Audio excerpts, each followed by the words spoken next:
भगवत पुराण कथा तृतीय स्कंद दूसरा अध्याय। नमस्कार दोस्तों, यदि आप हमारे चैनल पे न्यू हैं तो चैनल को जरूर सब्सक्राइब कर लीजिएगा। बेल आइकन को प्रेस करके कमेंट बॉक्स में जय श्री हरि कृष्ण जय श्री हरि विष्णु अवश्य लिखिएगा। यदि आप गर्भवती माता हैं तो इसको प्रथम अध्याय से अवश्य सुने, जिससे आपको इसका पूरा सार समझ में आए और आपके घर में कुल दीपक का जन्म हो। दूसरा अध्याय जो यहाँ से प्रारंभ होता है, उद्धव जी द्वारा भगवान की बाल लीलाओं का वर्णन। श्री सुखदेव जी कहते हैं, जब विदुर जी ने परम भक्त उद्धव से इस प्रकार उनके प्रियतम श्री कृष्ण से संबंध रखने वाली बातें पूछी, तब उन्हें अपने स्वामी का स्मरण हो आया और वे हृदय भर आने के कारण कुछ भी उत्तर न दे सके। जब ये 5 वर्ष के थे तब बालकों की तरह खेल में श्री कृष्ण की मूर्ति बनाकर उसकी सेवा पूजा में ऐसे तन्मय हो जाते थे कि काल के लिए माता के बुलाने पर भी उसे छोड़कर नहीं जाना चाहते थे। अब तो दीर्घ काल से उन्हीं की सेवा में रहते रहते वे बूढ़े हो चले थे। अतः विदुर जी के पूछने से उन्हें अपने प्यारे प्रभु के चरण कमलों का स्मरण हुआ आया। उनका चित्त विरह से व्याकुल हो गया। फिर वे कैसे उत्तर दे सकते थे। उद्धव जी श्री कृष्ण के चरणविंद मकरंद सुधा से सरोवर होकर 2 घड़ी तक कुछ भी नहीं बोल सके। तीव्र भक्ति योग से उसमें डूबकर वे आनंद मग्न हो गए। उनके सारे शरीर में रोमांच हो गया तथा मंद हुए नेत्रों में प्रेम के आंसुओं की धारा बहने लगी। उद्धव जी इस प्रकार प्रेम प्रवाह में डूबे हुए देखकर विदुर जी उन्हें कृत माना। कुछ समय बाद जब उद्धव जी भगवान के प्रेम धाम से उतरकर पुनः धीरे धीरे संसार में आए, तब अपने नेत्रों को पोंछकर भगवत लीलाओं का स्मरण हो आने से विस्मित हो विदुर जी इस प्रकार कहने लगे। उद्धव जी बोले, विदुर जी, श्री कृष्ण सूर्य के छिप जाने से हमारे घरों को काल रूप अजगर ने खा डाला। वे श्रीहीन हो गए हैं। अब मैं उनकी क्या कुशल सुनाऊं। ओहो, यह मनुष्य लोग बड़ा ही अभागा है। इसमें भी यादव तो नितांत भाग्यहीन है, जिन्होंने निरंतर श्री कृष्ण के साथ रहते हुए भी उन्हें नहीं पहचाना। जिस तरह अमृतमय चंद्रमा के समुद्र में रहते समय मछलियां उन्हें नहीं पहचान सकी थीं। यादव लोग मन के भावों को ताड़ने वाले, बड़े ही समझदार और भगवान के साथ एक ही स्थान में रहकर क्रीड़ा करने वाले थे, तो भी उन सब ने समस्त विश्व के आश्रय सर्वत्रमान श्री कृष्ण को एक श्रेष्ठ यादव ही समझा। किंतु भगवान की माया से मोहित इन यादव और इनसे व्यर्थ का बैर उठाने वाले शिशुपाल आदि की अवहेलना और निंदा सूचक वाक्यों से भगवत प्राण महानुभाव की बुद्धि भ्रम में नहीं पड़ती। जिन्होंने कभी तप नहीं किया, उन लोगों को भी इतने दिनों तक दर्शन देकर अब उनकी दर्शन लालसाओं को तृप्त किए बिना ही वे भगवान श्री कृष्ण अपने त्रिभुवन मोहन से विग्रह को छिपाकर अंतर्धान हो गए और इस प्रकार उन्होंने मानो उनके नेत्रों को ही छीन लिया। भगवान ने अपनी योग माया प्रभाव दिखाने के लिए मानव लीलाओं के योग की जो दिव्य शिव विग्रह प्रकट किया था, वह इतना सुंदर था कि उसे देखकर सारा जगत तो मोहित हो ही जाता था और वे स्वयं भी विस्मित हो जाते थे। सौभाग्य और सुंदरता की पराकाष्ठा थी। उस रूप में उससे आभूषण भी विशोभित हो जाते थे। धर्मराज युधिष्ठिर के राजश्री यज्ञ में जब भगवान के उस नारायण भीष्म रूप स्वरूप लोगों की दृष्टि पड़ी, तब त्रिलोक में यही मानना था कि मानव सृष्टि की रचना में विधाता की जितनी चतुराई है, सब इसी रूप में पूरी हो गई है।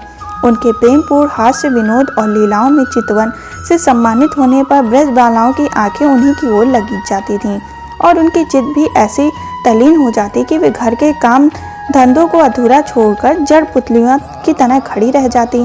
चराचर जगत और प्रकृति के स्वामी भगवान जब अपने शांत स्वरूप महात्माओं को अपने ही घोर रूप अश्रु सताए जाते देखा, तब वे करुणा भाव से द्रवित हो गए और आजन्म होने पर भी अपने अंश बलराम जी के साथ काष्ठ में अग्नि के समान प्रकट हुए। आजन्म होकर भी वासुदेव यहाँ जन्म लेने की लीला करना, सबको अभय देने वाले होने पर भी मानो कंस के भय से ब्रज में जाकर छिप पे रहना और अंत पराक्रमी होने पर भी कल यवन के सामने मथुरापुरी को छोड़कर भाग जाना।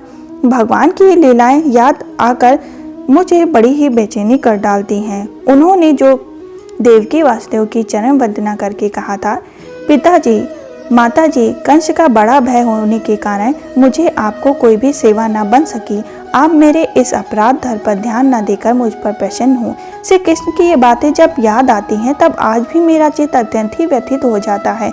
जिन्होंने काल रूप अपने विकट विलास से पृथ्वी को सारा भार उतार दिया था, उस श्री कृष्ण की पद पद पराग कर सेवा करने वाला ऐसा कौन पुरुष है जो उसे भूल सके। आप लोग राष्ट्रीय यज्ञ में प्रत्यक्ष ही देखा था कि श्री कृष्ण ने द्वेष करने वाले शिशुपाल को वहां सिद्धि मिल गई, जिसके बड़े बड़े योगी भली भांति योग साधना करके स्पर्धा करते रहते हैं। उनका विरह भला कौन सह सकता है। शिशुपाल के ही समान महाभारत युद्ध में जिन दूसरे योद्धाओं ने अपनी आंखों से भगवान श्री कृष्ण के नयन राम मुख कमलनंद मकरंद पान करते हुए अर्जुन के वाणों से विघ्न प्राण त्याग दिया, वे पवित्र होकर सबके सब भगवान के परम धाम को प्राप्त हो गए। स्वयं भगवान श्री कृष्ण तीनों लोगों के अधीश्वर हैं, उनके समान कोई भी नहीं, उनसे बढ़कर तो कौन होगा।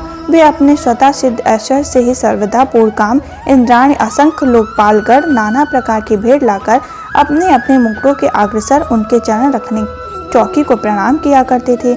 विदुर जी वे ही भगवान श्री कृष्ण राम सिंहासन पर बैठे हुए उग्रसेन के सामने खड़े होकर निवेदन करते हैं, देव हमारी प्रार्थना सुनिए। उनके इस देव भाव की याद आते ही हम जैसे सेवकों का चित्त अत्यंत ही व्यथित हो जाता है।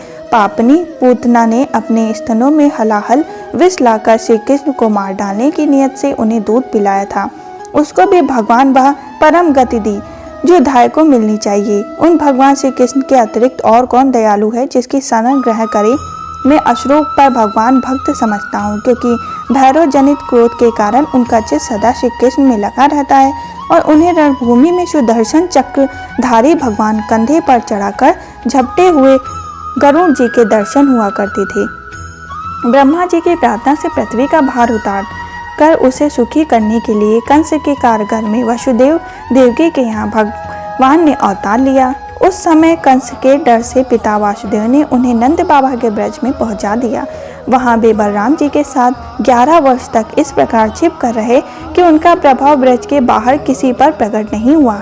यमुना के उपवन में जिसके हरे भरे वृक्षों पर कलरव करते हुए पक्षियों के झुंड रहते थे, भगवान श्री कृष्ण ने बछड़ों को चराते हुए ग्वाल बालकों की मंडली के साथ विहार किया। वे ब्रजवासियों दृष्टि आकृष्ट करने के लिए अनेकों बाल लीलाएं उन्हें दिखाते थे। कभी रोने से लगते थे, कभी हंसते थे, तो कभी सिंह सावक के समान मृग दृष्टि से देखते थे।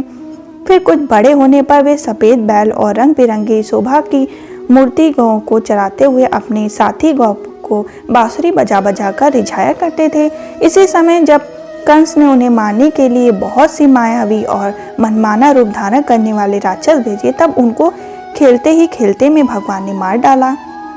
जैसे बालक खिलौनों को तोड़ फोड़ डालता है, काली नाग दमन करके विष मिला हुआ जल पीने से मरे हुए ग्वालों और गौओं को जीवित उन्हें कलिक दहा निर्दोष जल पीने की सुविधा कर दी।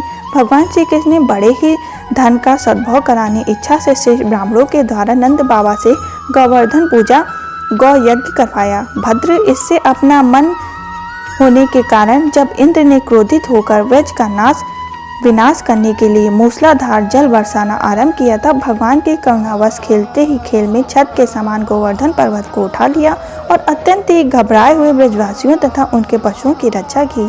साधना के समय जब सारे वृंदवासिनी शरद की चंद्रमा की चांदनी छिटक जाती, तब श्री कृष्ण उसका सम्मान करते हुए मधुर गान करते और गोपियों की मंडली की शोभा बढ़ाते हुए उनके साथ रस विहार करते रहते। और इसी प्रकार उनका यह स्वरूप और बचपन जो कृष्ण बाल लीलाओं में छलकता है, हमारा दूसरा अध्याय भी संपन्न हुआ। यदि आप हमारे चैनल पर न्यू हैं तो चैनल को जरूर सब्सक्राइब कर लीजिएगा और तीसरे अध्याय को सुनने के लिए हमारे चैनल पे जरूर विजिट करिए। इसका आपको प्रथम अध्याय से अवश्य ही सुनना चाहिए, जिसको आपको पूरा सार समझ में आए। यदि आप गर्भवती माता हैं तो इसको प्रथम अध्याय से अवश्य ही सुने, जिससे आपको पूरा सार समझ में आए। हम फिर मिलेंगे तीसरे अध्याय के साथ, तब तक के लिए जय श्री हरि कृष्ण, जय श्री हरि विष्णु।